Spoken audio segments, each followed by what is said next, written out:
Okay. Hi.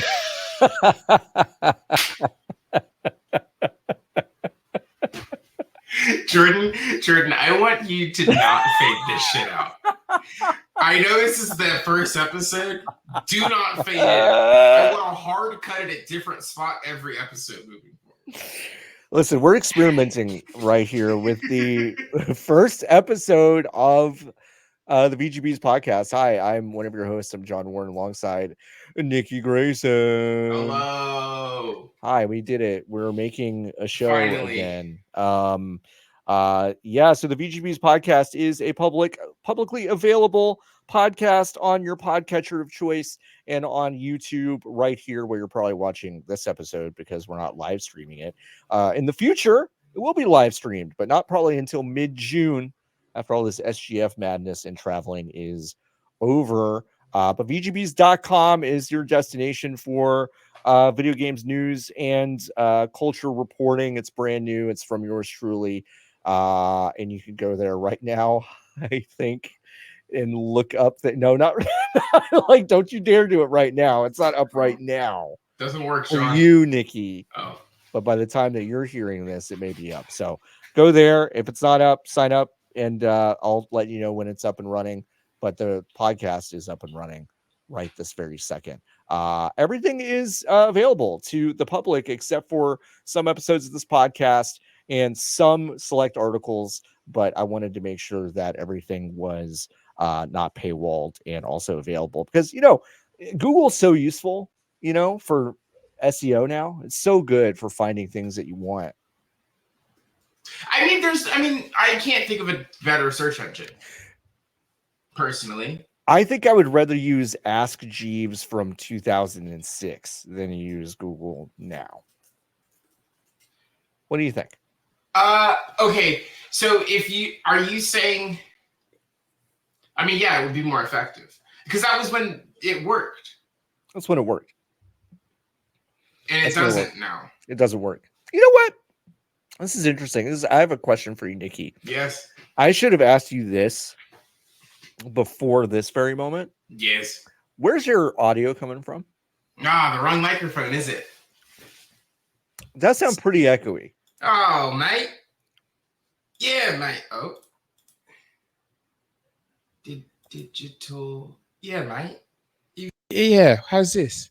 Oh, it's so much better. Fucking time. We've been on this call for 30 minutes. 30 minutes. Yeah, for 30 minutes. That's my bad. Jordan, that's my bad. Jordan, our producer, Jordan Mallory. He's gonna kill you. Not sitting in the back end of this one right now, but listening to this and putting his hands over his eyes. Yeah. At how poorly I'm running the premiere episode of the show. It worked out though. We didn't get too far in. I used to be the head of Fanbyte Media. I was one of the founders of fanbyte.com. I hired Niki about, 6 months into that operation. We've been making podcasts and hanging out and being besties for a while now. And now that we were thrown out of our asses from that job back in September 2022, we're getting back on the bus. Niki's actually kind of been back on the bus a little while, working with the great folks over at giantbomb.com. But I wanted to start VGBs as a way to kind of get back into games media, and here we are. Look at us now. Look at us now. You know how it's like I know starting something is really exciting and it feels big, but it's so easy to just start a thing. Yeah, you just start a website. They got whole websites about making websites. Yeah. Now I did happen to use the most complicated, needlessly stupid one. And listen, if only someone beforehand was like, John, what if you didn't use WordPress this time? Yeah, John, don't use WordPress this time. You did, except that like a lot of the things that I do want to do now and eventually are actually more difficult with some of the new fangled fun stuff to do. So it's all bad. Yeah, because I feel like a lot of the web stuff now, the platform based things are for a very specific kind of website and a very specific kind of clientele. And also like WordPress is less of a platform. It is more of an open thing. And I'm very scared of being attached to a platform after Substack. Sure.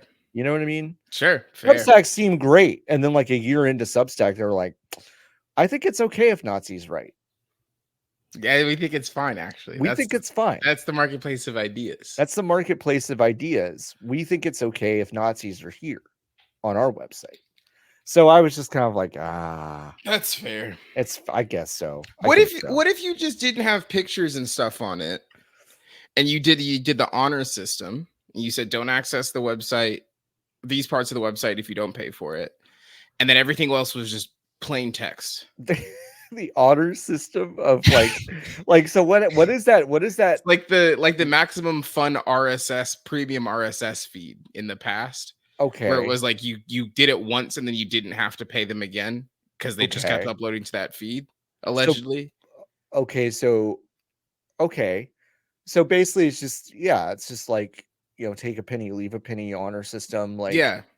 Okay. Just don't go to this part of the website. What if you get there and you're not paying for it? What does it say? It does just show all of it to you. Okay. All right. And then it's just kind of up to you to be like, I shouldn't be seeing I shouldn't be looking at this until you kick us the money. But like otherwise, like no pictures, no formatting, like raw text. Okay. You're writing that down. That's I'm writing this down. Yeah. There we go. That's a good one. Thanks. Yeah, good suggestion. Thank you. Yeah, so VGBs, if you want to see the latest updates on VGBs, you can go to discord.gg/VGBs. That is a way to join our Discord. It is kind of a hop in place already, which is kind of fun. People love it. And people do love it. And I also love it. And I think I've frozen my computer by trying to close something. Great. Awesome. Well, you're still here for me. Nope. Okay, I'm good. All right. Sorry. I was trying to close Premiere because I had it open. And we're professionals, as you can tell, hosts of at least 400 podcasts at this point. I think if you put them together, it is 400. I think it's a lot of roughly, episodes. Yeah. And you can tell. And that's why we're so good. That's why we are so good. If you think about it, it is somebody's first podcast. Okay. Okay, say more. There is a world in which this podcast is someone's first one. Sure. Okay.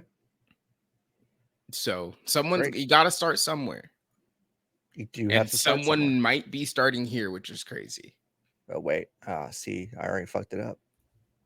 You got a little preview of what we're about to talk about. Niki, what have you been playing? Anything? You've been really busy. So have I. I don't want to act like we're like. I think in a future episode we'll be kind of up on shit. Yes, not this one, but not this one. I haven't played a video game that isn't called Hades 2 in about 2.5 weeks. Well, tell me about Hades 2 because great. We've both been playing Hades 2. I think you've been playing it a lot more than I have. I'm sick. I beat half of it. You beat half of it. Okay. We'll beat half of it. I got to where they were like, there's no more video game. Please do anything else. You're at the end of video game. Do anything else. Please do anything else. I think that game is great. I think that game is going to force this business to have a conversation, which like I'm annoyed already about it, but we're going to have a discourse in November, December about what it means for a video game to be out, about what it means, like how you determine whether or not a game is on the docket for being judged amongst its peers, in a way that like I think early access games have. I think this is really like pushing the boundaries of what the words early access mean. There's so much game. They're so like they could already here. They could have rolled credits when I finished the game and I would be like, yeah, great. Yep. Cool. And like the idea that the game's not going to be done for at least another 6 to 8 months is insane to me. Yep. So yeah, I really do think that there are little changes between Hades 2 or Hades 1 and Hades 2 that I think really like change the way that you approach like combat encounters. Right. I think that and I think this is a lot of also like I've been reading a lot of books about game design lately and how and like trying to intentionally look at the ways that like encounters are designed. And I think that like being able to see the seams or seeing the invisible hand a little bit in Hades 2 compared to Hades 1 is really cool. Like being able to visibly watch like, oh, and predict also the ramp of like, oh, because I've gone through this loop so many times, like you're really just breezing through stuff. Like the game is simultaneously making these enemies have less health, but they're giving you more enemies. It's like an active like push and pull to drag you along to the last place you were, so you don't feel like you're mired in bullshit. So you don't get annoyed at the fact that you're like losing on early on in your runs. Like you still feel like you're making progress. And Hades 1 was really great at that. Yeah. Anyway, how about you, John? Like what have you been up to in the video game? Like where are you at? I have really not gotten past the second boss fight. I've just of down or of up? Of down. So I'm still have you gone up yet? I've not gone up yet. Okay. I don't think I can go up yet. No, I don't think so either. No. I think you might have to beat the sirens. I have to beat to learn how to go up. Yeah. I think the thing they give you gives you that ability. I'm still very much in a hey, let me do one run in between some meetings, and then I'm, the thing with Hades 2 that I'm now kind of remembering about Hades 1 is that I got better at that game the more I continuously played it. Yes. So in those sessions where I was playing it for 4 or 5 hours straight, that's when I was actually making progress. Yeah. And I'm still having fun playing how I'm playing now, but I feel like I am forgetting some kind of muscle memory. Like, okay, like, and there's a lot of like, the subtle changes to the gameplay, a lot of kind of more area manipulation, for sure. That's a much more almost like MOBA, like League of Legends-y kind of thing. You're almost kind of playing this arena control game with the way that you play. I'm sure that with some of the combinations of weapons and abilities, you're not playing it that way, but kind of the default is that. I'm definitely still getting used to that. It feels more deliberate. Like, the breeziest runs I had with Zagreus in Hades 1 were the ones where I could just basically dash and get close to people and fuck them up really fast. Yeah, for sure. And you can still build builds like that here, but there are more builds that you can build just in general, and they feel more interesting. I don't know if I'm better with them, for sure, but they're more interesting than that. And that, I think, is the thing that is really, really exciting to me. Yeah. Is that like I have, and I think that's why the game is in early access. Right. Like this is my thesis for why is like I played Hades 2 and I beat up. I got as far as you can get on up, and I've gotten to the final boss in down. I've not beaten him yet, but mostly playing the game the way I played Hades 1. Okay. Like I have not fundamentally changed my playstyle to particularly incorporate the new stuff that is in Hades 2. Like I don't really like to use the casts. Like the big, like the ring that you put down, like any boons that are in favor of that, like I don't really fuck with. Like I am rarely using Omega attacks. Like I don't really fuck with those unless like there's a crazy boon that is like really incentivizing me to do that. I'm just playing it the way I played Hades 1, and like the big thing that I really feel like is lacking right now, and I think this is because it is tied into the fact that I don't feel incentivized to use the Omega moves, is that Selene's abilities, like the Moon Goddess's abilities, which give you an ability on your right trigger that procs once you burn through your like X amount of magic, useless to me. Like they might as well not be in the game, and I think that is probably like the thing that they put it in early access for is like, how do you actually, because it's a good idea systemically, it is a good idea, it makes a lot of sense, but you don't need it.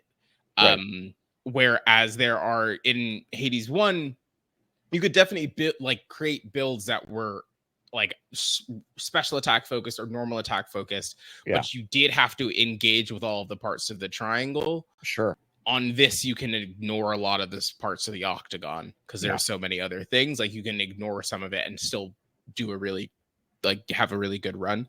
So I think that's why it's in early access. Like the game's not done yet. So even though it feels done, like they could have put this out and it would have been like, oh, this game's fucking phenomenal. If only blah, blah, blah was different. Right. But the game is out and playable, but it is not done. So they can and do have the opportunity to change this stuff. But I would probably say, and I think this is a good jumping off point to kind of talk about that early access thing that you mentioned. Whatever 1.0 of this game, whenever that comes out, I can't imagine it's drastically different from what we have now. For sure. Except for some more content. But like there's already a ton of content here. There's like a ton so of it. much. And I can just open Steam right now and I can tell you what my play time is, minus like 8 hours because I left it like 8 to 10 hours because I left it open one night by accident. Well, you ever try to open Steam? I do. Yeah. Why is it open on that fucking screen? What are we doing? Library. What are you doing, Gabe? 49.3 hours. So we'll call that 40 hours. Okay. That's great. Yeah. I still feel, and I know that there is stuff that I haven't seen yet. Right. And the game's not finished. That's crazy. But yeah, I think it is like such an interesting interpretation of what early access means. Because there's what is a finished game look like? Oh yeah, exactly. Like Jesus Christ. What is a finished game look like in 2024? What is a finished game look like in 2024? Fucking idiot. But I don't think I don't know. Like it looks like a million different things because the definition of finished is relative, right? Right. Mm-hmm. Like was Starfield, like it's 2023, but like was Starfield finished? I'm sure Bethesda would tell you that no, it actually was not finished when they put it out. But like I think they would tell you it is. Sure. But if you ask like the human beings who worked on the teams whether or not the game was finished when it came out, like they would tell you no. No, like recent updates for that game have felt like more of a 1.0. Yes, they're added. There are people who it's like I saw some people are like, oh, this is going to be my GOTY 2 years in a row, and I'm like, crazy. Read a book. but like but a lot of that extra content or the polish of it, makes me go, okay, I can dip back in. I feel like the early access model, when wielded in this official capacity of, hey, we know that this is not done. We know that we're working on it. We're going to charge you money for it to basically help us figure this stuff out. And also at a later date, you'll just have the game. You'll have it. Worked really well for Baldur's Gate 3. Really well. I remember when they put just the opening parts up, essentially a full price game for not a lot of content. You basically would finish. I mean, it was probably like 3% of that game. Yeah. And that was what they released in early access. There was such a moment of joy when years later that game came out and I was like, I guess I'm going to go buy this. And I was like, oh, I already own it. I already own this video game. So that's so funny because that was the first like early access game where Nier was like, hey, you should get this. And I was like, okay, they were right about Hades 1. Right. So I should pay attention here. And then I was like, fuck, no. Right. I was like, nobody's going to play this shit. Right. No fucking way. Yeah. I was wrong again. I was wrong again, but I returned it. Like I bought it. I got a handful of, I got whatever the under the 2 hours was. And I was like, I don't think this is for me because I knew I wasn't going to come back to it. Yeah. And then like when it came back around, I was like, damn. But it was like, but I think there's something so that when a confident team and a talented team wields early access in this kind of way, I really celebrate it. Mhm. When it is Cyberpunk, when it is Starfield, when it is a AAA experience that they say, here you go, you can go buy this at a Walmart. Yeah. And then a year later, 18 months later, 2 years later, people start to go, now this game's done. Yeah. I receive that. I am one of those people that's revisited Cyberpunk and do believe it is a pretty good game now. I still think the writing and the quest design for a lot of the main stuff that you're doing is not that interesting. I think Keanu Reeves' performance is fucking terrible, frankly. The worst performance of his career. But like, that's a game that now makes sense from a moment to moment gameplay standpoint. It's something that, like, when I go back and play it, I have fun doing it. I don't know if I'm even interested in the loop of Starfield enough to go back and try, No, frankly. not in a million years. I was pretty bored with that game. Yeah. But even though I can sit here and say, like, no, Cyberpunk is a pretty good game now, the way it got there pisses me off.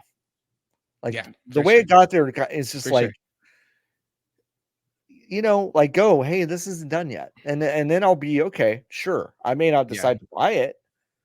But at least it's honest. Yeah. It would have been Um, upfront and clear about what it was. That also, like, right. I think it changes the way that game is received immediately Yes. in the aftermath too. Like, Yeah.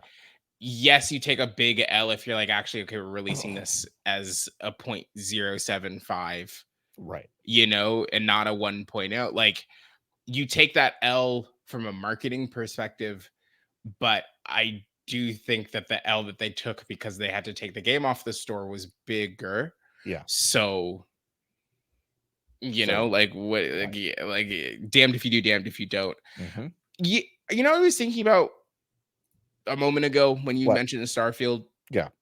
You know how that whole game, there's spoilers for Starfield. Spoilers for Starfield. That game is a time loop. It's a time loop. Yep. Imagine how much better that video game would have been if the weird shit that happens on, like, run 8, like, after you do multiple runs, was randomized from the jump for everybody. Mm-hmm. So how, like, there's versions where, like, you go back into the room in the city. That's how memorable all these places are.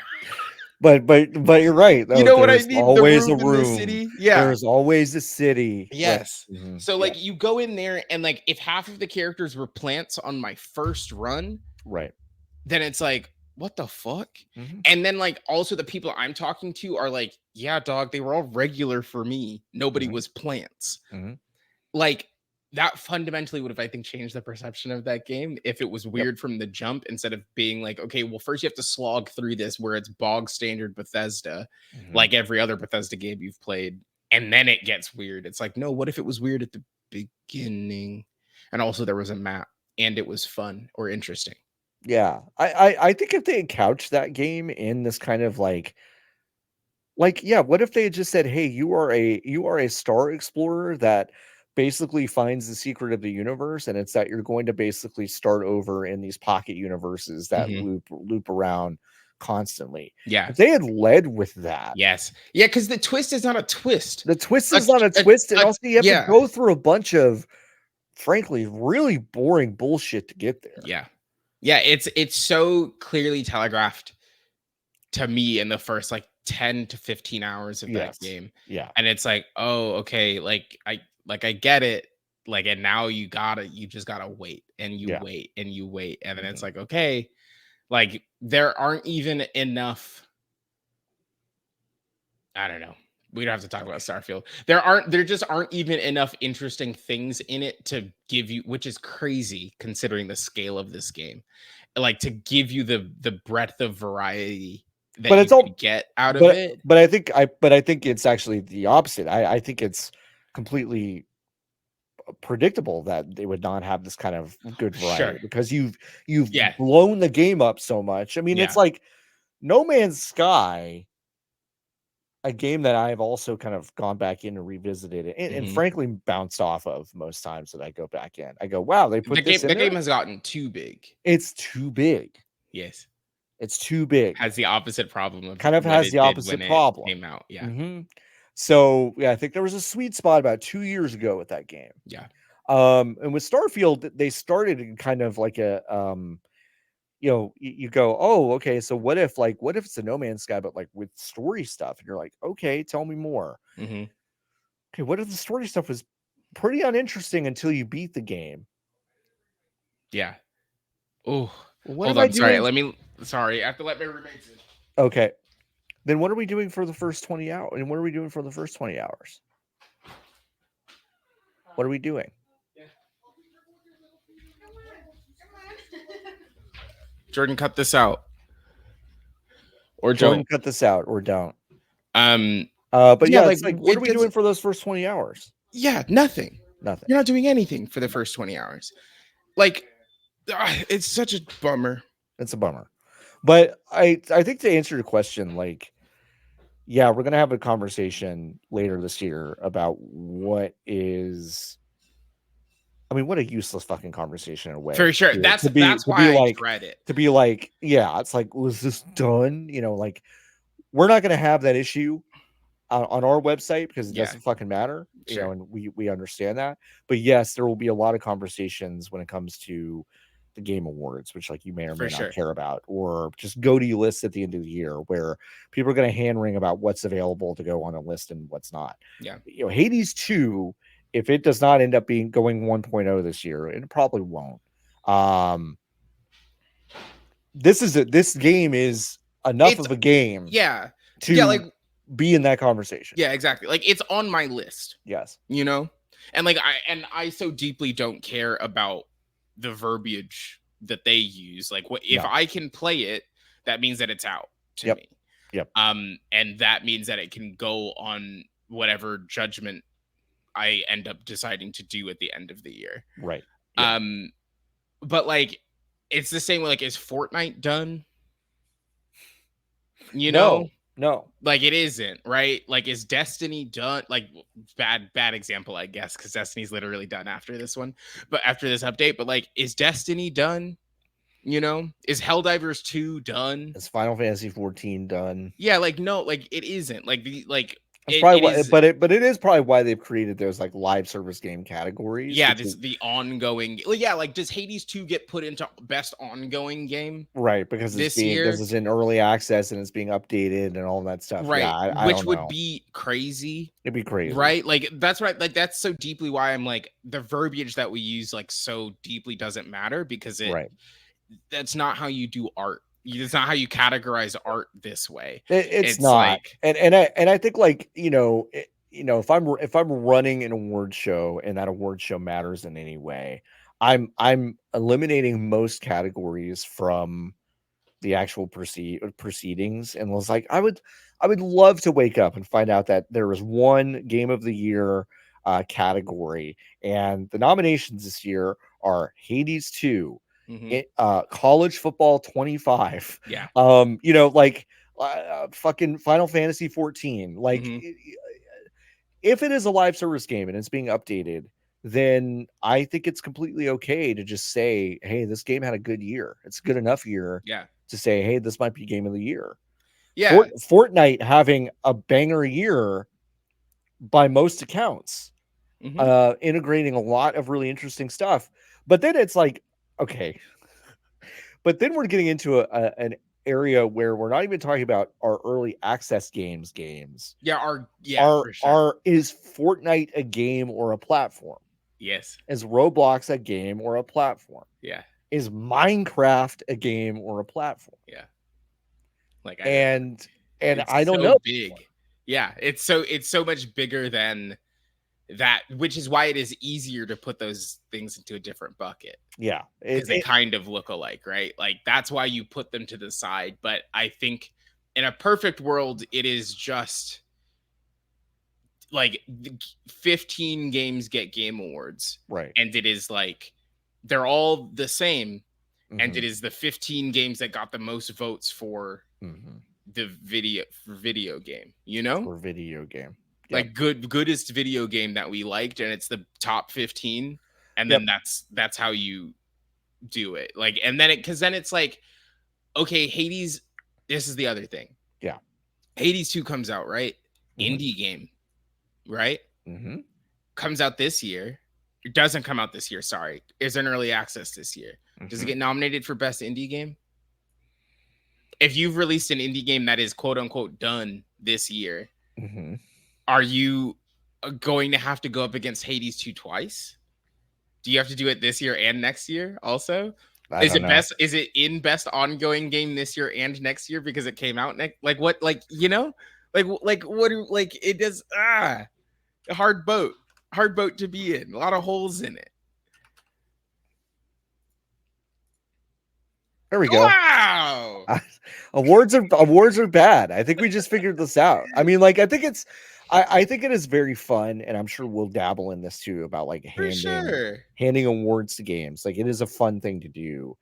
But at some point when you take it when you are taking it very seriously, and I think the Game Awards very specifically would like to it, they want to have their cake and eat it too so bad. They want to be a well-respected award show, yet they're also not about It's awards at also all. a commercial It's also a commercial, that but you have to pay millions of dollars to be. but people are going to get invested in the meaning of these awards. And frankly, if an award show for video games ever kind of takes itself so seriously, you start to see how quickly it just gets kind of shred to ribbons in terms of like what are we really looking at? What is a game? You can argue that Fortnite, a game that has been out for a decade, not a decade, but for many years, um, is having one of its best years. Why wouldn't it be nominated for a game of the war? Game of the year.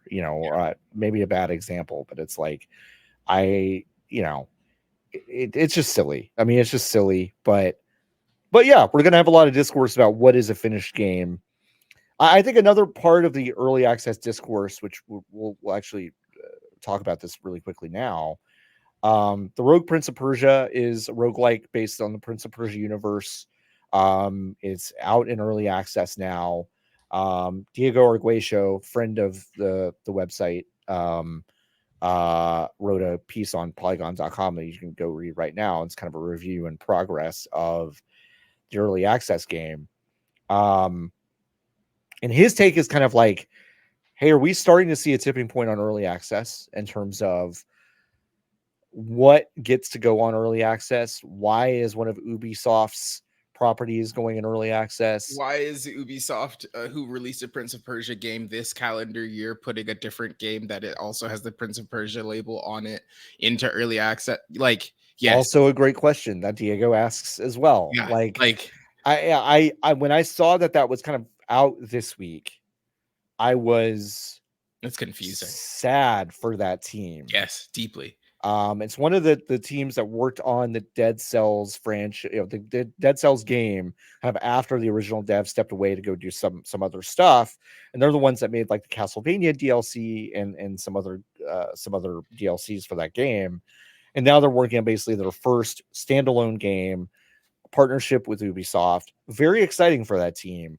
However, it's been pushed out into a space where it's like, hey, this is a roguelite after a really good video game based on that universe already came out, and it looks and plays very similar to this one. It's so deeply like you didn't need to do it now. You didn't Like need to do just it get now. like you didn't need to do it now. You can give that team even another 6 months.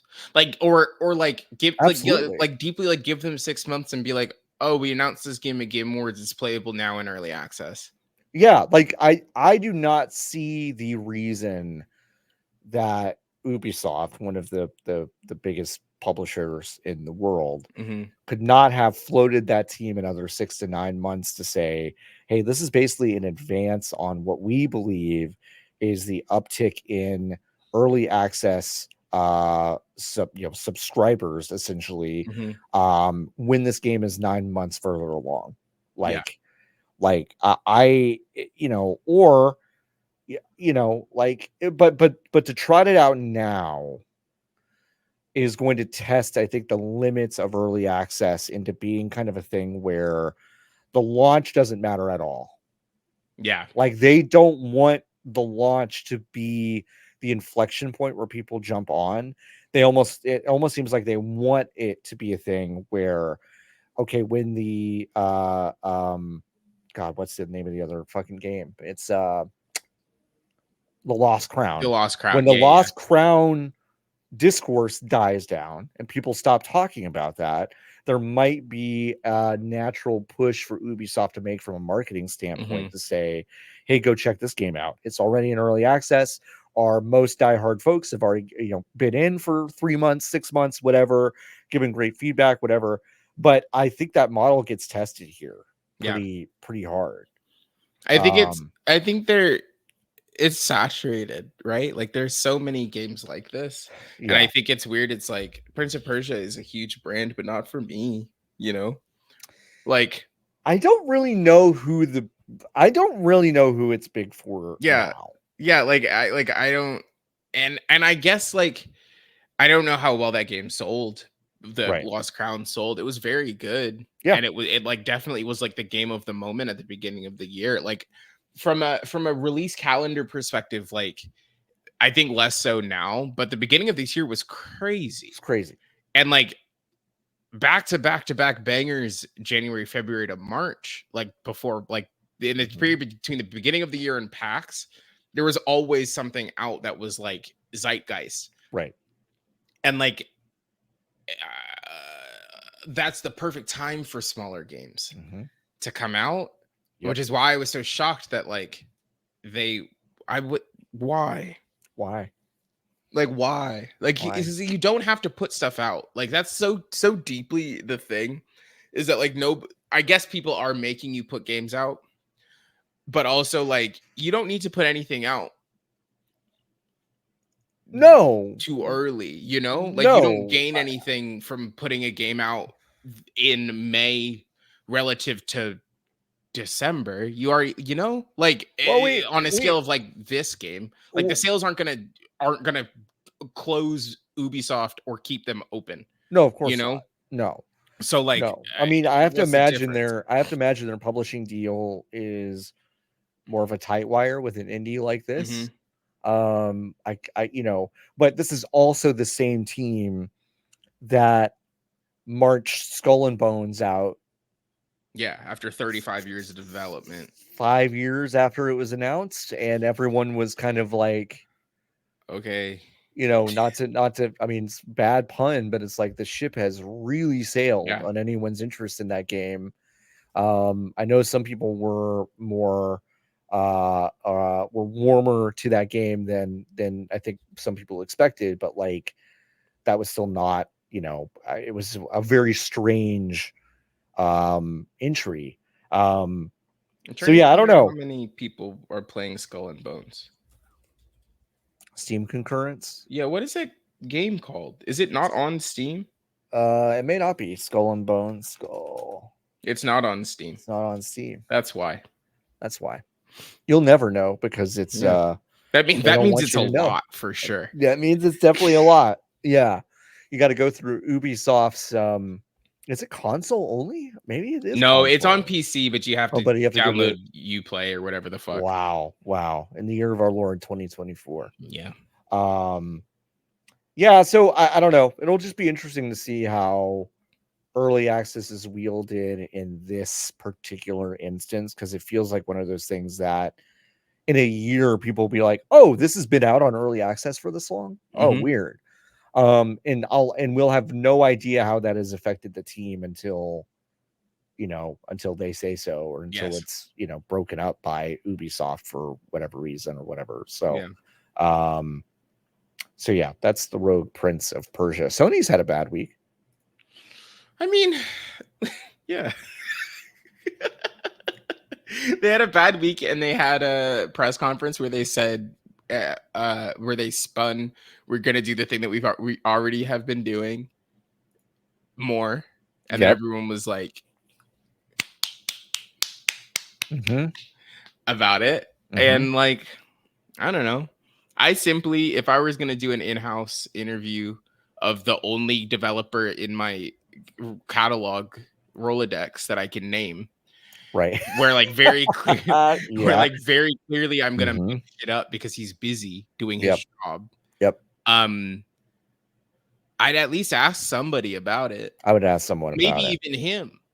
Well, yeah. So part of for those folks who may not know, Sony published on their internal blog a quote unquote interview with Neil Druckmann. 2 weeks ago This was 2 weeks ago. They or last uploaded. week. I think it was a week ago. They Okay. uploaded an interview with Neil Druckmann, of course, who is the creative director over at Naughty Dog, responsible for Last of Us 2, etc., and so forth. And the interview that they published, the piece that they actually published, was fairly bullish about kind of AI, generative AI in AAA spaces. This is a direct snippet from the interview. It says, could you share a personal vision or dream project you hope to see realized in the future of entertainment? And Neil says, I've been lucky to work on several dream projects, and I'm currently excited about a new one, which is perhaps the most thrilling yet. There's a growing appreciation for gaming that transcends all age groups, unlike when I was growing up. Okay. The shift is highlighted by our venture into television with The Last of Us, which I hoped would bridge the gap between gamers and non-gamers. The show's success has spotlighted gaming, illustrating the rich, immersive experiences it offers. The visibility excites me not only to our current project, but the broader potential of gaming to captivate a global audience. I'm eager to see how this new game resonates, especially following the success of The Last of Us, as it could redefine mainstream perceptions of gaming. He also talked about how like AI is something that he could see catching on in AAA spaces and some things like that. But a lot of those things ended up, apparently, according to Neil Druckmann, being taken out of context and kind of republished in a way that he was not super happy about. He would go on to actually like post his longer answers that he gave to this interviewer, but those answers did not make it into the actual interview. And eventually Sony actually just took the whole thing down, and they said, we're not happy about how this actually turned out. Some of Neil's things were taken out of context. The interviewer didn't do a good job doing XYZ. We coordinated with Naughty Dog and Sony internal teams, and we decided to just take this down. Very strange. Yeah, who could have done this? Very strange, and strange in a few ways, because when the actual original text of the interview that Sony published came out, it read to me like a very carefully curated and Yeah, coordinated thing to get executives and internal stakeholders of cost cutting and generative AI kind of excited that one of gaming's auteurs was kind of getting behind this idea. especially considering the timing of it. Like, Yeah. Sony just had their like annual like business, here's what the fuck's up Yeah. for the next year Yes. meeting. Like Game Award, or not Game Awards, Summer Game Fest is on the horizon. They've got that state of play today. Like the timing of this made a lot of sense, but also I don't like Neil because of his bad ideas. But I don't like Neil either. No. He's so much more intelligent than the words that were written on that Printed? page that said that are apparently he said. Like he doesn't talk like that. No. And like he's too up in his own ass to talk like this. Yeah. Like he would be more highfalutin and like, yeah, if anything, like, he would be more obnoxious than what was yes. written. Yes. And like so deeply when I read that, I was like, oh, so this is one of those where they interview you from the, because this is how Sony moves right now. Mm-hmm. They don't have a really robust relationship with press. Mm-hmm. So they have folks internally who interview, quote unquote, other folks internally. Mm-hmm. And then it gets run through every layer of Sony up and down the chain. And then and then the thing comes out on PlayStation Blog or wherever. Yep. And that's fine. Like, I don't think it's good, but like it has worked for them for a really long time. So like more power to them. But also so deeply like an unforced error, right? Like I refuse. Like, Neil didn't read this before. It actually says a lot about a lot of people, I think. Yeah. Neil didn't read this before it went out. It took him a week to be like, hey, actually, I don't think this is what I said. Mm-mm. It took Sony a week to be like, hey, what the fuck? Why'd we put this out? Yeah, why did we put this out? Like, and yeah, then that review process taking a week makes no sense. That article's not long enough for that. No. You know, Mm-mm. like, this reaction seems commiserate with them going to a real journalistic outlet. Yeah. And then having this conversation and then them being put on the back foot like, oh, fuck. I can't believe you said this. Exactly. And now we've got to basically do damage control. Exactly. Doing damage control on your own thing that you did? Crazy. Yeah, like for what? Like nobody even made you put this article out. Nobody was asking for it. So like you had every opportunity at every point to be like Neil, and Neil literally did write replies. That's the thing. Yeah. That is so crazy. It's like, it would have been easier to just write the words that Neil, to copy paste the words that Neil wrote. Right. But like, that doesn't, I think you are correct in service of this conversation that Sony is trying to frame very intentionally of what the future of video games is for them. They put out that bizarre video. I don't know if you saw it. That was like, this is the future of PlayStation. And it was a guy on a basketball court looking at a screen, like a weird PSP. And it's like, oh, you can play video games everywhere, like I can right now in the year of our Lord 2024. Like, what are you talking about? Yeah, like, what do you mean? This is not different. What you've done is made the screen weird. Mm-hmm. Like, just put out a PSP and be done. You know, like, yeah. They had their call yesterday where they were like, yeah, too many fuckers bought PS4s, so 50% of the revenue is from there. But also simultaneously, we've made more money in the PS5 generation than we have in every other generation combined. And that still isn't good enough. Still isn't good enough. Like, Sony comes out and brags about their console sales numbers so often for a company that feels like it is desperately struggling. Like, it is so strange to me that we're in a position, and this applies to Xbox too, where more people are playing video games than ever before. More generations are growing up with video games being such a normal, easy thing to get into at a younger and younger age, and people are sticking with it at older and older ages. This is such a ubiquitous hobby and thing that people dedicate themselves to for now 40, 50, 60 years at this point. Yeah. And yet, yeah, it feels like these folks can never actually get out in front of where they need to be, which is from a brass tacks running a company perspective is inexcusable. For sure. But I think it's crazy to me. I think it's a combination of things, right? Like, it's like, well, investors are searching for infinite growth, which is unsustainable, right? Especially when you're making art. I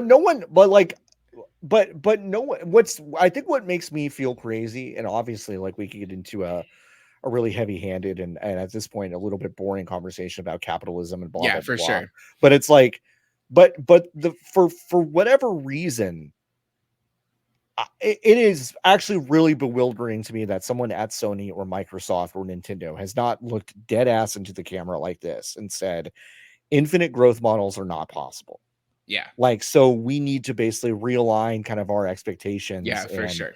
And adjust accordingly. On how big this actually market is. Like, even from all these guys are ghouls and they're idiots and blah, blah, blah. I'm like, yes, like a lot of these people have failed up and I get that. But like you do have to at least have a working understanding of how all of this shit works to get to a level where you're like, you're creating ebbs and flows in your company's value.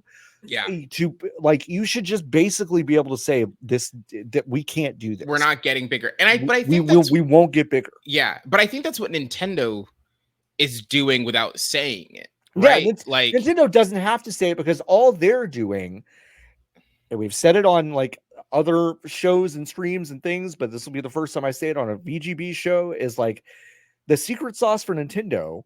In a lot of ways, you don't have to hand it to them because they are They are a greedy corporation. They have made an indentured servant of some of their enemies.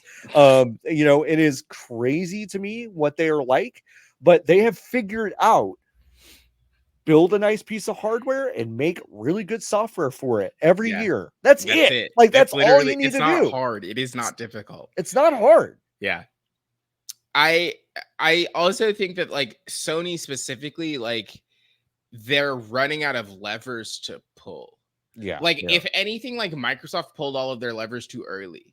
Is that you know what I'm saying? I totally agree. They pulled all of their levers too early, and like they found out that the levers that they pulled weren't anything. Right. And then Sony is now, with the benefit of being in the lead, has watched their closest competitor pull all of the levers and have none of it work, and they're like, "Well, fuck, those are the levers we were gonna pull." Yeah, fuck. Like shit. Like, what do we do now? Yep. So like they have started pull, like some of the levers that they pulled is like, okay, well now we're gonna lead into live service. They lucked the fuck out, and the first one that they did is the best selling. I think I was listening to Game S Mornings this morning, and Grubb said that the PS5 version, Helldivers 2, is the best selling game of the year so far. Okay. The PS5 version is the best selling console game. If you took out the PS5 version of the video game, the PC version of the video game, Helldivers 2 is the best-selling game of the year.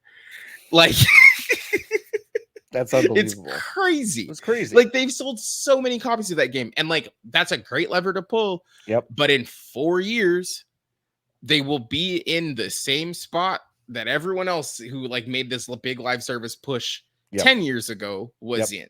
Right? Like, so they're if anything, they have kicked the ball down the road, and they will make a lot of money now. Yes, but they've kicked the ball down to just have a different, more difficult conversation in a couple of years. And yeah, I don't know.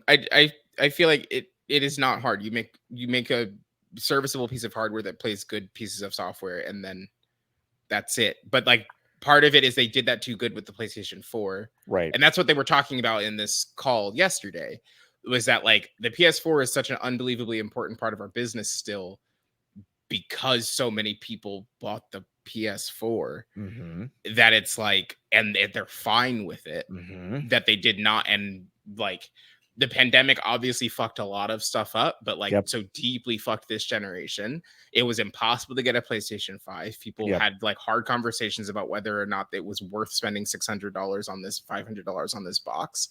They decided, no, actually it isn't. They didn't see anything that came out that pushed them to do it. They won't until Grand Theft Auto 6 comes out, which now is not even coming out until next year, which we might now have an Xbox next year. Like, do you see what I'm saying? Like, there's it's never ending. Right. So it's like I don't know. We are getting to a point where Gabe's move to get Steam Deck out and their absolute cornering of the digital distribution market. I am at a point where if you're a new studio that wants to be around for a long time, why would you hitch your wagon to a console platform? No, you're making a PC game. I don't actually understand the benefit of doing that anyway. Yeah, for sure. I think like you control your own destiny, and you have access to a market that is not going to fuck with your release schedule in a silly way. Yeah. Like there's so much console politics now about when levers have to be pulled, when levers have to be pushed, where if you're making a PC game, and even if it ends up being ported to console, really the only calculus you're making is like, are we going to get out from behind the Elden Ring DLC for sure coming out, or like a Zelda game? Absolutely. Like that's all you're doing, whereas the Grand Theft Auto stuff and a lot of console games that come out, I find it incredibly sad when a platform holder is in control of a release schedule that completely destroys any sort of momentum that a game could have. Like, for sure. I'm not a big fan of those Ninja Theory Senua games. Like, I don't, but what Microsoft just did to that game Yeah, for sure. is Kneecapped it for no crazy reason. to me. Yeah, absolutely. And it's like, and I think that's why the next, and I don't think that's why. I think there are a lot of other reasons why, but like the big prevailing rumor right now is that whatever this next version of the Xbox is going to run on ARM, and then is just going to have Steam on it. And it's like, yeah, yes, like you should, like, a child me was screaming, just make this fucking thing a personal computer ages ago. You're Microsoft. You make Windows. You make Windows. You make Windows. Just make it a personal computer. You could have put a shot, like it's so crazy to me that, and I'm not saying it's perfect, but like Valve was just like, oh, here's this new thing on our operating system in Steam called Big Picture Mode, which essentially turns your Steam into into like a console. So fucking, I would have, if I was Xbox, I'd drop everything. I would have been so embarrassed. Yes. When that was announced, that it's like, oh, we could have been doing this. We could have been the pioneers of this. Yeah. I mean, Microsoft was at one point such a pioneering dominant company that the US government had to break it up. Yes. Like they were making so many moves that completely dominated these markets, and they were just good ideas. Like this is a period where they were good ideas being leveraged to basically control entire markets. It's not a good thing to do. It's anti-competitive. It's good that the government broke it up and forced its hand there. But it's like Microsoft just totally lost that edge. Yeah, for sure. Hey, woo! Yeah, dude. Let's fucking go. Hell baby. yeah, dude. But that's not the only dumb thing that Sony has done this week. The morning that we recorded this, Thursday, May 30th, the Final Shape DLC for Destiny was leaked online. They just put it on. It was stream playable for 5 hours. Oops. On the streaming service. Unforced error. This game is supposed to come out and launch on June 4th. That's next week. It's next Friday, right? They just had the date wrong, straight up, right? No, it's not next Friday. It's next Tuesday is when that launches. What's today? Today's the 30th, and it's Thursday. Oh, so I didn't even know how the fuck you. No, I don't either. It's not a thing that like makes sense to me. But Destiny, after Bungie, after months and months and months of obvious turmoil, of some layoffs in the community management department, scrutiny into kind of like where Sony is kind of now getting into that boardroom, pulling some levers, and really kind of throwing their weight around after they acquired Bungie. They need a strong finish here. It's been anticipated. The stuff that they've announced has been well received. And it's the last big impression Bungie is going to leave before Marathon comes out, and then ostensibly they'll start to leak, they'll start to drip some Destiny 3 maybe stuff at some point. But they needed a good transition from Destiny to Marathon, and now it's mostly been leaked. A lot of gear is out there. They say some story stuff is out there. I've not done a ton of digging into what that stuff is, but just know that stuff is out there if you're a spoilers person. Mario's in it. Mario's in it. Yeah. Oh yeah. Wow. I can't believe it. I'm really sorry. Mario is in it. Kills Cade. Cade again. Cade dies again. Cade That's comes crazy. back, and now it's Cade 7. Well, they already did that. Cade 8. Okay. Cade plus 8. Cade plus 8. Cade plus 8's in plus the game. 8. Cade plus 8's in the game. This is awful. Like I feel so bad for that team. Like I just very rarely am I like, like I think we should have some big sympathy for a marketing thing. Like I feel so differently about like the whole video game came out early and like and it's Sony that did it. Yeah, exactly. Like I think we can all rally in the press and everywhere. That's just like, well, you did this to yourself. Yeah, that's awful. I feel terrible for that team. Awful. It's fucking miserable. It's miserable. It's like, yeah, I don't know. I have some takes and ideas about Sony and Bungie's relationship that I probably should not talk about in public. But like in service of those takes and ideas, this seems more intentional, I think, than this is crazy to me. It seems this is crazy to me. I will say that but to me, like this week with Druckmann's interview and now this, Yeah. you are, we owe it to ourselves on this side of things Mhm. to try to figure out what happened with Yeah. these things. And like, why is Sony's internal team, why are their internal teams failing in this way? Yeah. How are you not checking top to bottom the what I'm sure is a big release date button Yes. on PlayStation Now Yes. that says here is when the game comes out, Yeah. and you aren't having a person look at that and be like, is this the day that the game comes out? No. Oh, I simply will go in and change it to be when the game comes out. Yeah. Instead of early before the game comes out. It wasn't even the final build because they haven't No. pushed that yet. They haven't pushed And it's not even like it's an outdated build of the game too. Right. Like, why is it even in staging? Like, why is Yep. it that far? Like, why are you allowing these?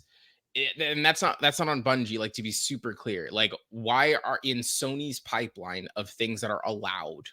Exactly. Is Why? Bungie allowed to push a build of the game Uh-huh. to the cloud service that Mhm. could then, even in theory, be accessed by a human being Mhm. that does not work at Sony Computer Entertainment?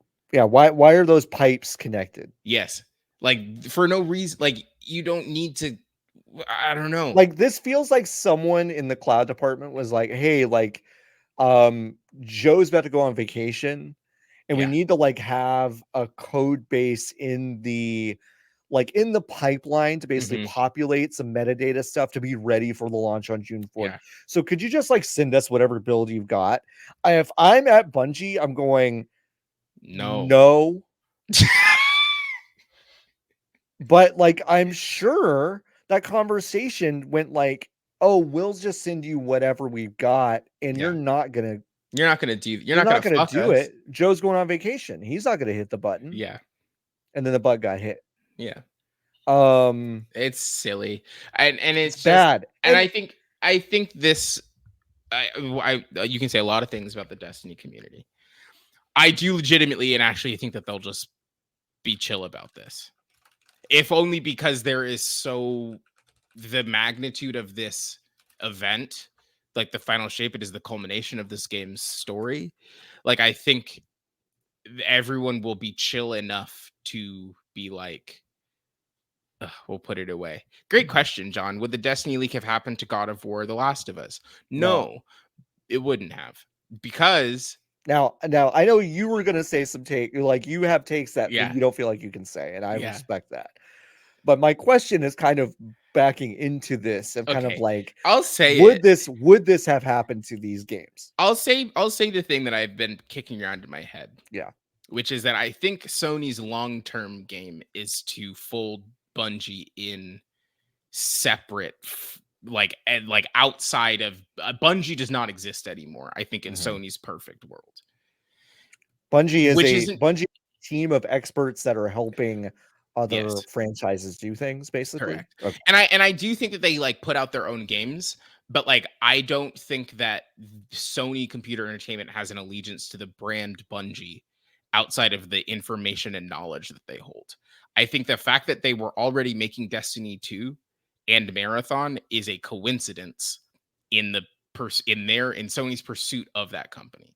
Yeah. And I think that like the part that I was like hemming and hawing about whether I would talk about it is like it's because it's conspiratorial. Sure. But it's like, if that's the case, Mhm. you are kind of incentivized, if you are Sony, to do things to denigrate the strength and capacity of that brand. Oh, like getting Such rid of your community team? Yeah, for example, getting rid of Mhm. your community team, you build in these like huge golden parachutes for these upper C-suite people who Mm. are then suddenly incentivized to not really push as far in as they might have otherwise when they're, like the Mm. incentive there is to keep the company alive. But if Mhm. actually the company closes or something happens to the company and Sony takes over, then you get paid out and you get to Yeah. go and do Mhm. something else. I would, not me personally, but like if I were sicko brain, I can see like, oh yeah, I'll kind of let go of the rope a little bit to see how it goes. Because at worst, I get a multi-million-dollar check. Right. The worst thing that happens to me is that to me personally is that I get a Mhm. multi-million-dollar check from Sony Computer. Yep. That's Like, the worst thing.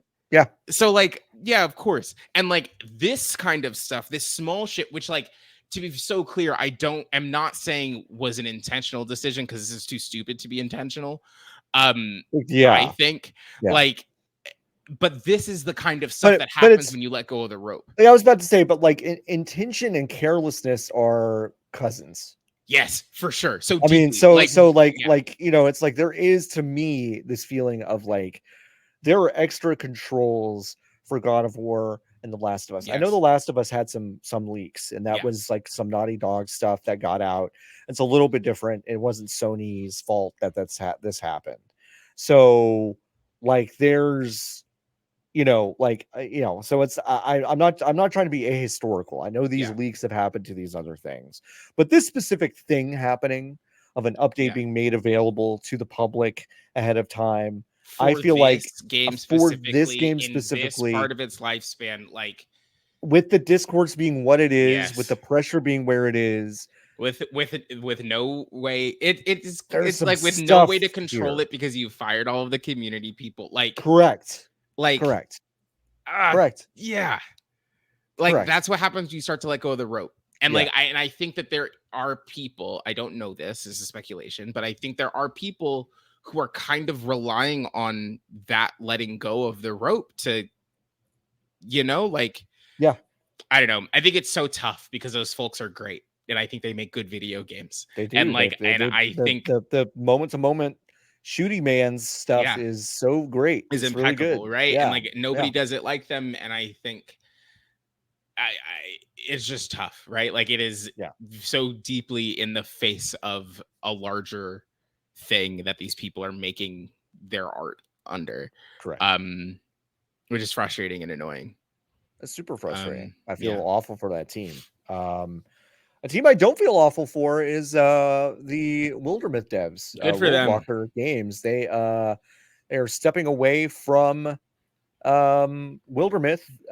Here, So they can go to sleep. Let me put the statement up. Scary.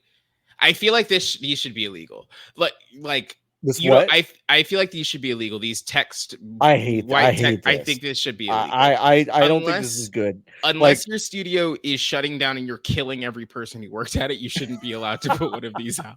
I know what you mean. It's like I don't know how you communicate in the social landscape of the year of our Lord 2024, where Twitter feels like now a fairly inappropriate place to try to kind of cultivate your community. I don't know where like what you do that isn't this, but I also agree that whenever I see this, I immediately was like, you know, Nate Austin, who I've talked to before, World Walker, great, really cool dude. You know, hi, this is Nate Austin, co-owner of World Walker Games. I expected the next thing to be like, Wildermyth was successful, but like it actually only made us about $5, and now all of us are destitute on the streets of Austin. Yep. Like it's the only tone for this. I think it's like I just think it's bad social personally. But anyway, the actual content of this message is that, you know, Wildermyth, which is one of fanbyte.com's favorite games when it came out, all of us were actually the majority of us were very, very obsessed with this game. Most of us thought it was kind of goaty when it came out. Development on Wildermyth is complete. They're going to bring it to other platforms, but it is done and the team is going dark. Yeah. And they say Wildermyth has been wonderful, but nothing goes on forever, which is such a crazy thing to read, in the sense that it's so rare that a company or a project or whatever is just like, this is done and now we're not doing it anymore. And I think kind of going out on what appears to be your own terms is such a special thing. And I think this is great. I love this for them. I love this for this team. You know, if this is, yes, I love this. Yes, I think I'm hung up on messaging so deeply. I hear you. In I this hear you. specific conversation. Yeah, Because I don't know, when they say go dark, that could mean 1,000,001 things, and that Right. could have been clarified by 2 sentences. yeah. Does that mean we're going dark because we are working on something Something else? else? Do the people who work at the studio, are they going to get paid in 2 weeks? Are they going to be paid in 6 weeks? What's the So all it says here is we will be saying farewell to many of our team members. World Walker Games is going to hibernation for now, and then at the very end it says, I'm pretty sure we'll find something else to pour our passion into, and we'll let you know about it when the time comes. Now, I so do agree with you Yeah.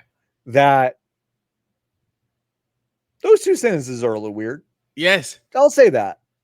That's Like, weird. It feels like this needed to be not that I am an expert at this. I would love to know. And I almost hate to conjure her name because she did not ask for this. I would love to know what Victoria Tran thinks about this message. Yes. Community manager for Inner Sloth and Among Us, and has been kind of an expert in this field for the past few years. Yeah. I would love to know what she thinks about this. Just because with a message like this, I probably would have liked input from other members of that team Of that the are team. basically Yeah, saying are they chill? they're basically like, yeah, all right, goodbye now. Like, Yeah. I'm moving on to other stuff and I'm very excited, instead of just kind of like, we'll be saying goodbye to our team members. It's does that mean that they're gone? Yeah. Forever? Right. Like that's the part of the messaging that I'm like thrown off by, not the message itself. I hear you. Like, extremely excited for this team. I think it is so sick to be like, hey, we finished it. Yeah, we finished and now we get to walk away. Like, it is so rare. Like you were saying, it's so rare to get that in this space. And I do think that they deserve this victory lap. Totally. But also, victory lap must be paid for somehow. Yes. So, like, does the associate producer on this team have a job now? Right. Like, what's the deal? What's the deal? But great for them. This made me go buy the DLC because I didn't know it was out. Yeah, it's called Omen. It's called Omen Road. It is a good DLC. It is this is a great game. If you like kind of turn-based strategy combat, if you like kind of D&D, this does a very good job of creating kind of procedural storytelling that feels very alive in a way that most games do not do. Obviously, like Baldur's Gate 3 did this in a very AAA sense, and Wildermyth did this in a very small sense, and I think that's a beautiful thing. Yeah, for sure. It felt like I feel like I must have said this around when the game came out, when we were at Fanbyte, but like, it's the best version of, it is like the perfect distillation of reading one of those choose your own adventure books as a child. Yeah. Where like it matches the things that your brain is expecting. Whereas like when you were reading those books, there was a limit to it, right? Yes. Like by the literal bounds of the book. Yep. But like this game taps into, like, very deeply and directly taps into that thrill of like, what is going to happen next? In a way where it feels fun and, like you said, alive, and like, I really like it. I'm amped. I can play it on my Steam Deck now. So I can't wait to hop in. Steam Deck. Yeah. We love a Steam Deck. All right, Nikki, I'm going to read 2 headlines from you. I love reading. And I want you to tell me after I've read both of them. Okay. What publication published them. You got it. All right. You searched Google. The AI hallucinated an answer. Who's legally responsible? Okay. And then another headline. Why AI art will always kind of suck. I'm going to say that those are perhaps under the Vox Media umbrella. Now, you would be completely correct, Nikki. And you know why I think that's a very strange thing to have happened? Why? Because they've entered into an agreement with OpenAI to build internal and audience-facing capabilities and products. Finally. So Neil woke up one day, Neil Patel, editor-in-chief of TheVerge.com, and I know that he woke up one day and he said, please, I love publishing stuff about how bad and stupid I think all of this shit is, and how I just posted. If y'all, I don't know what the cross, like what the overlap is in this Venn diagram, but if y'all haven't listened to Nilai's episode of Decoder where he talks to Sundar Pichai, the CEO of Google, about the AI search results, about how Google fucking bad Google is. It is insane. Like one of those interviews where I was like, this fucking owns, it's because so good. like he gets, and I'm like, I will give credit to Sundar in this one. I will hand it to him in this one specific situation, because he had every right to be like, actually, fuck this. I'm leaving. And he didn't. And he instead he dug a really big hole for himself, and that's fine. And he's allowed. But I respect. Instead, crucially, what he did, and I'll go tight again to give this sense of it, is that he was handed a phone that had been pre-searched for some stuff, and the garbage was just all over it. And he had the fucking balls to be like, actually, you didn't search for this like the weirdest person you know. You needed to search for it like a total psychopath. And it would have been fine. And I'm like, the fact that he just stood in there and said that shit with a straight face, I was like, that's a bonus. That's a CEO. That's a bonus. Yeah, for that's sure. If you drink the Kool-Aid, you drink the Kool-Aid. Like, you got to spit it out sometimes, like Stone Cold. You know. But yeah, Vox Media, the bigger brand. So this is like separate from the editorial teams. Yeah, this is separate from so don't go into Verges and Polygons. Don't get into their mentions and be like, how could you fucking do this? Because one, the union wasn't consulted at all. That's been official. They've come out with a statement that says, hey, you got to come be transparent, bring us into the conversation. Let's figure this out. I doubt that that'll happen, but like that they've said that. So don't put this on anybody in editorial. But but the brand side has sold the farm. Yes. Which is so crazy. They sold the farm to a computer that already can see and access the farm. Yes. Yeah. I mean, it is the Ouroboros kind of thing of just like, oh, they're going to basically use this to basically kind of match better affiliate marketing stuff with the user and doing some advertising stuff, but also creating AI-based products that will kind of read it between the lines, spit out kind of recommendation engine stuff based on AI compilations of Vox's own shit, and probably crawling a bunch of other stuff online about like your habits and all that stuff. And like, it's gross. And you also don't know, the thing that's like not really answered in, I think, the statement or any of the questions that people have had is that, like, how exactly are Vox's editorial arms being used, and like what's being crawled, and is it just affiliate and advertising stuff, or is it going to be other stuff? And but like, from, if you're Vox, it would be silly to, and again, this is not confirmed because this press release was the very most vague thing in the world. Very new and very vague. But it's like, you'd be silly to not just give them access to the CMS. Correct. Right? Like, if you're going to make this deal, you're giving OpenAI, you're giving Chad access to the CMS, and then anything that goes into the CMS just gets updated on ChatGPT side, and then it just knows it, right? Like, that's the only way to. That's because of how these large language models work. They need literally as much information as possible so they can approximate information for you. And like, not enough money in the world could have convinced me to sell this for any amount of money, but I don't know, like that's where we're at, and it fucking sucks. Like, it just fucking sucks. It stinks. And it's like, it's so deeply, it's like, I guess you would prefer to make money off of it instead of make no money off of it, because it's funny, like they're already doing it, right?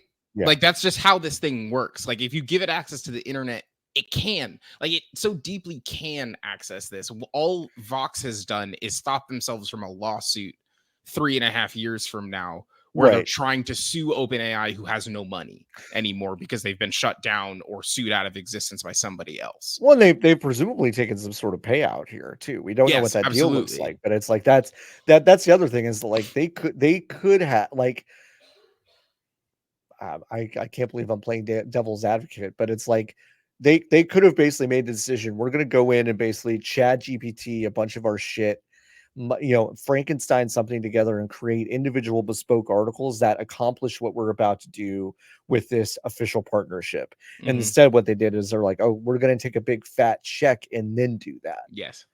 Which is like, I get it. I get it. If being in those boardrooms before at ZAM and stuff, like of course I would sit there and go, no, but like 5 out of the other 6 people in there would be like, no, we're absolutely going to do this. Yeah. Because they're doing a very simple calculus, which is our coffers will be much, much, much fuller if we sign this deal in a media landscape that is bleeding cash. That feels good. Yeah. So and it's and so deeply, right? Like it's reliant on we own everything that you do here. Right. So it's like that's how they get away with it. The people who should receive the funds from this deal are the people who have written The Verge is 10 years old. That like The Verge is 10 years old. SB Nation, I think it's like 12 to 15 years old, somewhere in there. Yep. And then they've got Vox, which is also a decade. Like all of their websites are old. They're old. Like old. They're established publications. They they get all of The Atlantic. That fucker has been around since the 1800s in some capacity. That's crazy. 1873, I think, is when they started publishing The Atlantic. Yeah. Like valuable, unbelievably valuable, super valuable. And like the people who should receive the distribution from that payout, right? Like they shouldn't have to receive it. Like in a perfect world, nobody gets this check because it's not a check that exists, right? Right. But the people who get this check is like it's split up based on how much you contributed to the education of this fucking robot. Yep. That's going to have the information and still tell you to drink the gasoline. Yes. When you ask it, if is it okay to put gasoline in a smoothie? Gotta put the safe glue on the pizza to keep the cheese from sliding off. You have to do it, you just have to put the glue on the pizza. And it's like, it just fucking sucks. Like, to what end? To what end? To what end? I mean, I think Sam Altman and the folks at Google and all the proponents of AI, they should be legally required to do the things that the AI suggests them to do. Yeah, just to see. Drinking the gasoline, eating the glue pizza. Yeah. And just be like, are these good ideas? After you've done them, are they good ideas? Yeah. Did your computer give you good advice? And just let them sit there. Let them sit there and go like, yeah, that was great. I love the John's dead. John died on Capitol Hill. That's crazy. Rest in peace. The glue's good, I promise. I feel like I think that should be a requirement. It's tough. And it's like, right, in a world where you have a government that is good at knowing how things work. Right. I mean, the government is suing Google. For sure. Will it go to anywhere? No, I don't think it will not. Is the thing that you suggested is silly, but it's also an unbelievably good way because of how this country works. Right. That's a news clip that gets put everywhere. It's like I Googled how to make pizza and it said to put glue on it. So what do you say? And Sam Altman's got to sit up there or Google or whoever, and they've got to sit there and they go, well, it said non-toxic glue. Yeah, or they say it made it up. Yeah, it is regularly making shit up. Mm-hmm. And it's like, okay, so then have you seen the commercial? You've almost definitely seen this commercial for Copilot, the Microsoft one. Zone. Nope. No, not that one. Not that one. It's for Copilot, and the whole framing of it is like all of the shit that you can do with Copilot. And then Right. the second thing that the woman in the commercial says is like, be in 4 meetings at once.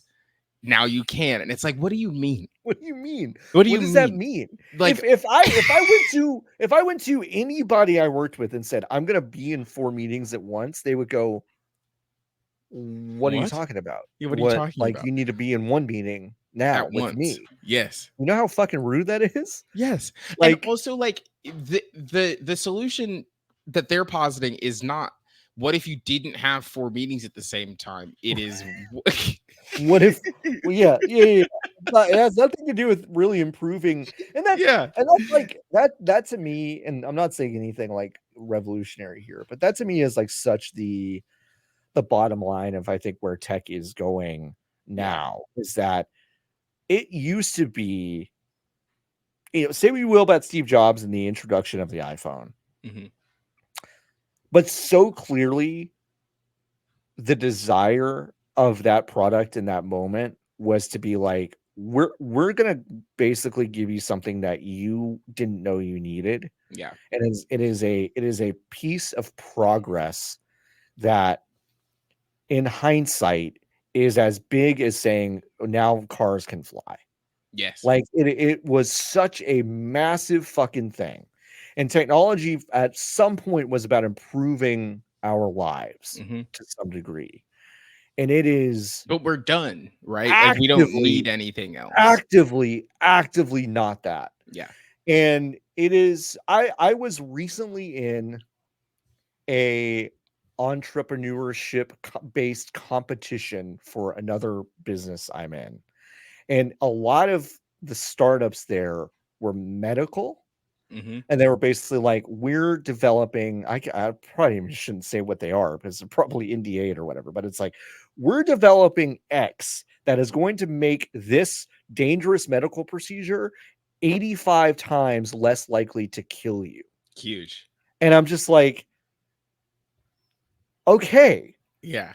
that's technology, baby. Yes. Like that is it. Yeah. You know, like, and I'm just like, we've fucked up. We've Yeah, hugely fucked deeply. up because we're not putting any sort of investment in anything that matters. Yeah. It's just all shit that's making our lives actively and precipitously worse. Yes. But I mean, maybe when I ask Siri to like play music on Mhm. Apple Music, Yeah. she won't just play the same 3 songs over and over again. So like if Chad can fix that, like then I think I'm gonna change my whole fucking mind about this whole thing. Like If there's more than 4 episodes of the comedy podcast we do when I open the podcast app, that would be sick. That'd be sick. I was in my kitchen. I was like, okay, I'm gonna be in here for a little while cleaning and then making some food. So I'm gonna turn on the TV that's in the kitchen. And I did this kind of like thought experiment of like, how long does it take me to turn on the television and start watching something that I want to watch? Yes. And I'm remembering my baby child self, 7 years old, Yeah. could turn on TV Yeah. and find what I wanted within about 5 seconds. Yes. And it takes about 2.5 minutes. Yeah. If you know what you want to watch. Yeah. To get into it to watch what you want to watch. And that to me is such a like, yes, the counterpoint is that the flip side of that is that now you have basically the entire experience of human history at your fingertips on a remote. I understand that, but there's still something stupider about that. Yeah. We fucked up TV. We fucked up TV. We fucked up TV. It's just a screen that shows you pictures, and sometimes it can't do that. Sometimes it can't do that. We fucked up TV. We fucked up phone. We fucked up camera. We fucked up camera so bad. We fucked up camera so bad. We fucked up camera so bad. We fucked up camera so bad. I was at a wedding the other day, and the bride was like, there's an Instax for every table. Yeah. And I was just like, oh, cool. And like I started picking up, and I was just like, I was just like, we fucked up camera. Yeah. So bad. So bad. It all does too much because it's gotta have computer in it. It's gotta have computer in it. And like a computer that does too much. It does too much. And then there's no justification for why computer can do so much. There's none. Fucked. We We fucked it. We fucked it. Hey, let's go to SGF Lightning Round. SGF is next week. You Yay! and I will both be there in Los Angeles. I'm super excited. What's something you're excited about? I'm excited, other than to see everybody, which I'm amped about deeply. I am excited to see what, like, I'm trying to see so deeply. This is funny. Yeah. So deeply, the games are not important to me, and I'm really excited about being told what should be surprising to me. Does that make 100%. sense? Oh, 100%. Like, I'm really excited to be at play days and look at a screen and be like, that looks cool. Yeah. And then walk over and play it with no like preconceived notion of like what the thing is. Totally. And I haven't felt like that since PAX 20, and the last time, PAX 20, and then the last time that happened, I found Fuser. So like, fingers crossed, Fuser 2 coming to SGF.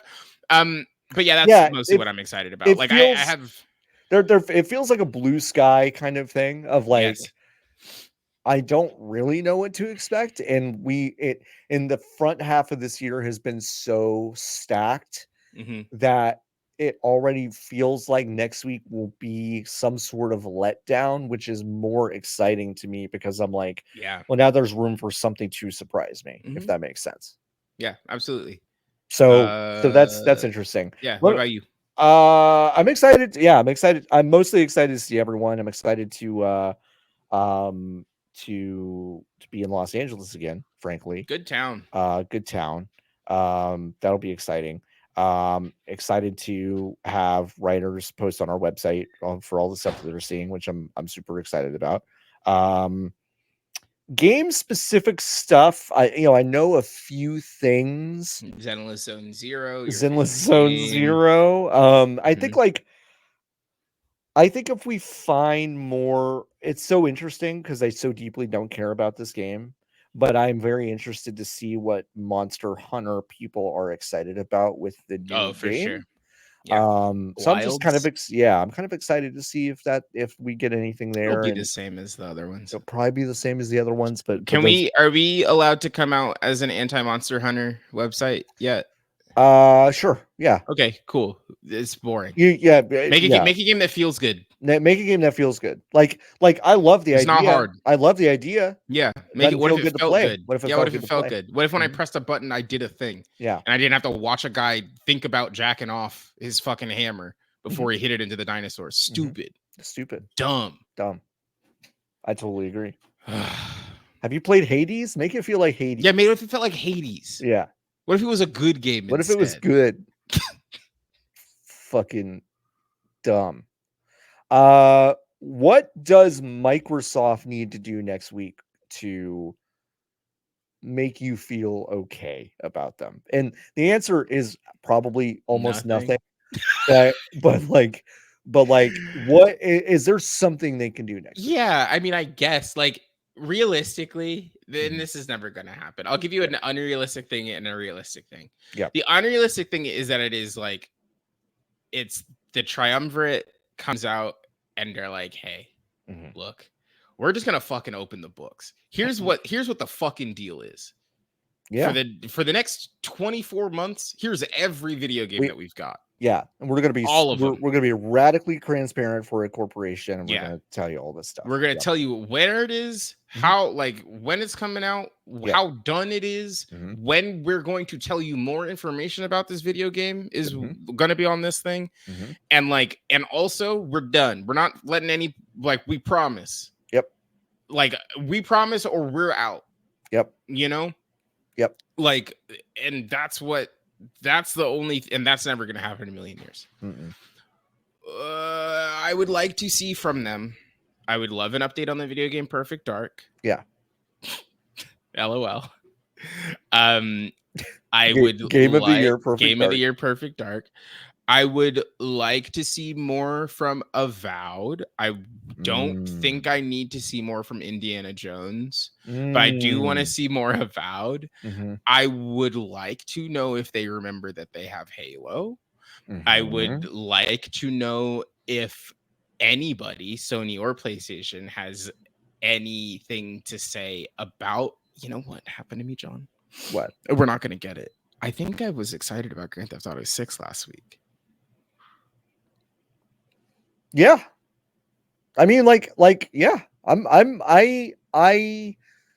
I'm so deeply uninterested in the story and the vibes yes, and absolutely, basically all of that. Yes, But I do kind of want to see, like, is it just 5 but grander? yeah, for sure. Like, Or I have is so it, many questions or does it go deeper than that? Like, what is, because because Red Dead 2 yes. Oh, was I'm so not glad was nobody not talks about that fucking video game. was not like, the quest design of that game was not good.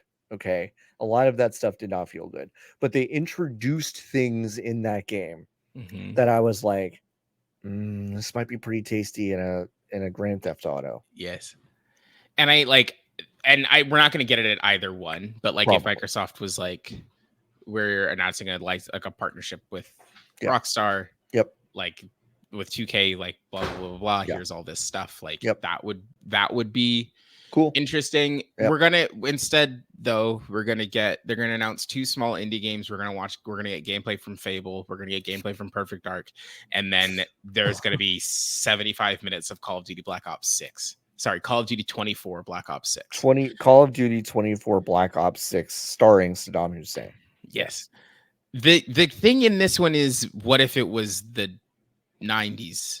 What if it was I think the late 80s, technically. Late 80s, early 90s, yeah. Margaret Thatcher, George Bush, Saddam Hussein, Ronald Reagan. Yeah, there's like Bill Clinton's in that. Bill Clinton's in it, so it must bridge a gap between, who cares, like late 80s, early 90s.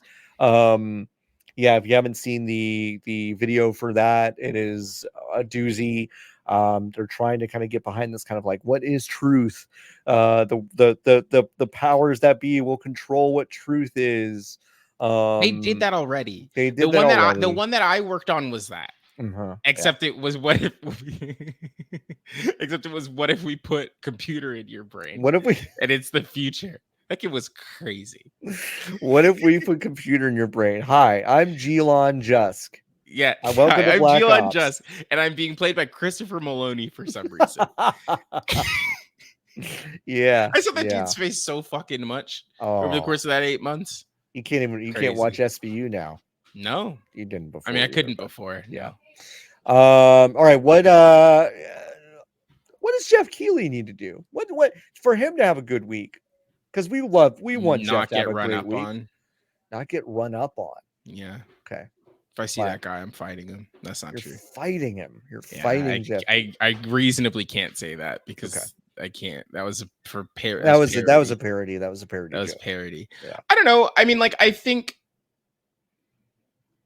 he's got his money already. Like, he already got it. True. Like, the Game Awards felt so unserious, and I saw people who are normally very, I'm just happy to be here about the games industry, kind of go, hey, this sucked. Yeah. So I'm curious about that. I do think I'm willing to do this much extrapolation. Okay. He has posited and framed his thing as the replacement for E3, except it doesn't have the allure of E3 because there's no physical component that people give a shit about, because it has gone from being literally open, therefore meaningless, to so closed off that it is also meaningless. Yes, there's no in between. And I think that's what IGN Live is supposed to be. Is like, that's what they identified as, okay, here's our gap. Yep. Is everyone will be here for this. We will rent a space out that's pretty big, not convention center size, but pretty big. We'll have tables and stuff for people to come through, play video games. That's fine, but that's not Jeff. Right. Our show, the Giant Bomb Show, is one night only, different tone, completely different thing. That's not Jeff either. Right. I think the thing for Jeff is like a little bit, and it's so hard, right? Because he doesn't have to justify anything, because he's going to be able to do what he's doing for the next 10 years at least and continue to cash these checks. But it's like, in a perfect world, it's like, okay, but what is next? You can't like Right. you can't just keep doing he can and will. But Yeah. like it would be advantageous for him if there was something else that was next. That was like somewhere in between the size of an E3 and like what currently exists, which is just press is allowed to come to this place downtown. I still weirdly feel like, I mean, I think you're right that he is going to keep doing what he's doing. He's got his money. He's Mr. IMAX. But I still kind of feel like he's got to justify his existence for sure. a little bit. A little bit. Like, because I don't, especially when it comes to Game Awards time, like the last Summer Games Fest official event was not that interesting. No. The last Game Awards was not that interesting. Like even for the big dumb stuff that people kind of roll their eyes about, like the big reveals and all that stuff, like the last year was kind of not great for him. And a lot of that stuff was coming out of just like publishers being big enough and savvy enough to be like, well, we could do this ourselves. That's the thing, right? It's like and why I think that like Summer Games Fest needs to be he needs to figure out some sort of hybrid between the two zones that he's in. Yes. Because like you said, the 1 hour and 30-minute conference video that is Summer Games Fest is not worth it because everyone is saving their good stuff for their things which are flanking it. It's before, it's after, and not during his thing. Correct. And like that's fine. Yeah. But does not that a conference a news event does not make, right? Yeah, it's fascinating because Jeff is obviously doing well, but he is clearly not wealthy enough individually to go to Nintendo and say, I'm going to give you $400,000 whatever to show us Mario Odyssey 2 on my show. Like he's not there, and I actually don't know how he gets there. No, for sure. Because I'm like, you have to justify your existence in a different way to get to a success inflection point that you can now go to them and say, I'm incentivizing you financially and with exposure. Sure.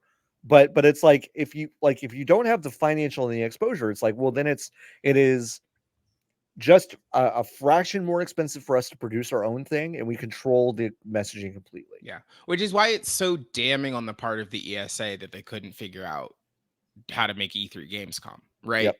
Like, correct. Just turning it straight up into Gamescom should have not been that difficult. Right. Yes, again, like so deeply, the reason that E3 was sick before, but the reason that it died was because of COVID. Yeah. And like I understand that. But like it's 2024 now. Like you couldn't have figured out. You legitimately and actually had so much time to do research on how Gamescom worked.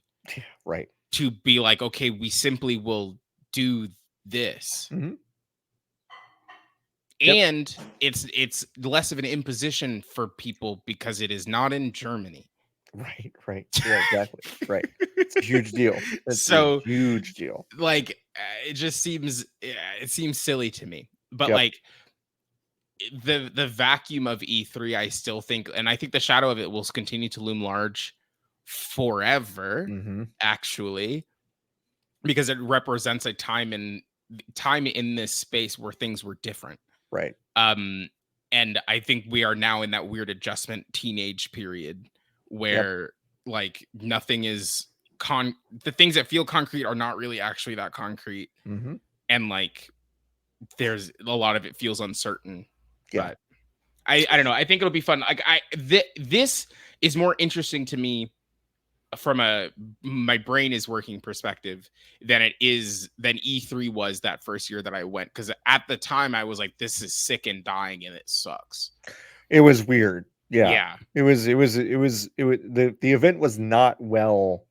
No. Before COVID happened. Yes. If COVID had not happened, 2020 probably still would have been sick enough that they would have needed to make some pretty big to do something adjustments. big, right? To make some pretty big adjustments. But COVID sped all of that up, and basically all the memories of it being sick and were just completely compounded by the fact that it was inaccessible to everyone.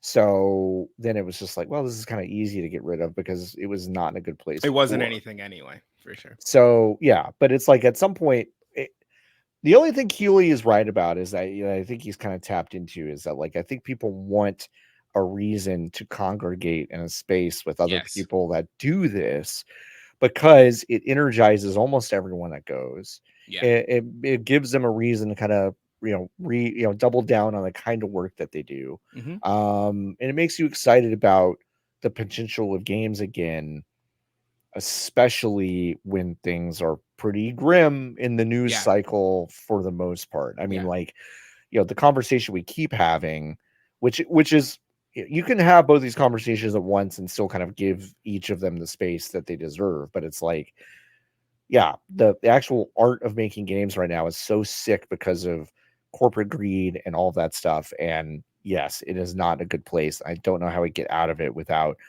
a widespread unionization and also like probably legislative adjustments. But also like the games are really fucking good. Like they're so good. And so you have to hold on to that. And I think like an event like this is a little bit of that in a microcosm of like, wow, it's really silly that this IMAX Dorito boy has put all this together. It's such an unnecessary thing in the year of our Lord 2024 with everyone's kind of digital capabilities. And yet I'm grateful for the opportunity to be able to come and hang out with folks. Yeah, for sure. It's just one of those things. All right, let's get out of here. Niki, you did mention the Giant Bomb at Night. That is going to be on Sunday, June the 9th. 9th of June. And It's you can true. get tickets at bit.ly/GB at night. Night is spelled NITE. So go get tickets. Get your tickets. They're there and available on Ticketmaster.com. Ticketmaster.com. Yeah, so go to GB at Night. That'll be a fun time. The GB at Night kind of couch specials that usually do that are also happening. Yes, Friday and Saturday. Yours truly will be on the episode on Saturday. Yeah, I'll be there on Saturday. So if you are interested in watching me, probably not have drinks before I do that. I've been thinking about it for a couple days. Smart. Like, I think if I come to the green room the night before, I might get a little toasted and happy to see folks and whatever. But if I'm going on cam, I don't think I'm going to be drinking. Yeah, I think it's probably a good idea. And as your friend, I would love if you didn't embarrass me. So like, okay. Yeah. It's like, don't bring your baby pictures and show them to the camera and be like, look at Niki. I could do that right now. You could do that. Get baby Niki. No, I mean, I want to embarrass you. Do what you want, No, it's okay. I'll be very measured. Nah. I'll just be like, hello. Jeff, thank you for having me. Yes, I am. Thank you, sir. Can you just call him sir? The whole time? Wow, what a weird Thank you so vibe much, that sir. would be. Yeah, ooh, that would be so weird. Ooh, gross, yucky. Gross. That is yucky. Yucky. But yeah, if you're in Los Angeles and you see me at play days or out and about, like, check our socials, check VGBs, check Floppy Adult. I'll put our little hashtags, our little handles up there, not our hashtags. I'm 84 years old. Yeah, that's okay. You get your Twitter wall in the back, John. It's Twitter wall. Yeah. But check our socials and stuff. Like, we may be around doing some stuff, so check us out. And check out all of the socials for VGBs. It's just VGBs everywhere. And again, you go to discord.gg/VGBs to join our Discord. If the website itself is not up by the time that you're listening to this, it will be very soon, and you can join the Discord or join the newsletter sign up, which is at vgbs.com right now, to be informed when it does go live. It is imminent. It is exciting. We are super happy to have you along. If you would like to listen to bonus episodes of the show, you can do so by becoming a Hive member. Just go to vgbs.com/join, and you will be able to pay the site money to have access to some extra stuff, as well as extra parts of the Discord, as well as extra episodes of the podcast. But for the most part, everything on VGBs is live. Niki, you have any parting words? No. All right. Well, hey, until next time, just keep buzzing.